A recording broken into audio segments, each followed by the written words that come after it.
which is around body language.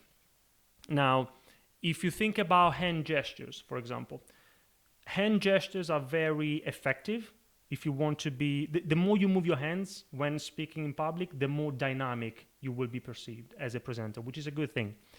Now, there is one thing though that we need to consider when moving our hands online that we don't have to consider face to face. Any ideas by any chance? Any you, Toby, or anybody in the chat?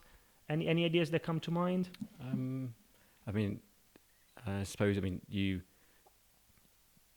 can't really move around very much. You know, you can't really move around, so you can't walk around, because I walk around if I present in person. Exactly, and that's why it becomes even more important to use your hands, because that becomes the main element of your body language. Now, Lucy says you can't see them on the screen. Exactly.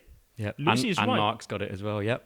Mark as well. Yeah, Yeah. absolutely. So that's why what we need to do is online, say for example that you are delivering a web class or a webinar, you are on Zoom maybe, or whatever the tool is, we need to keep our hands a little bit higher than we would normally do in a face-to-face presentation.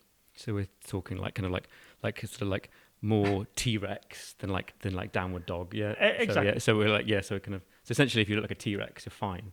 You know? Well, as long as you do it in a natural way. Now, if I were to keep my hands here in a face-to-face presentation, it would be weird. Yeah. But when you do it online, as long as you do it in a natural way, the idea is, as they said, the audience can't see them, so we need to make sure that our body, our hands in particular, are visible. So they need to be within the view of the camera.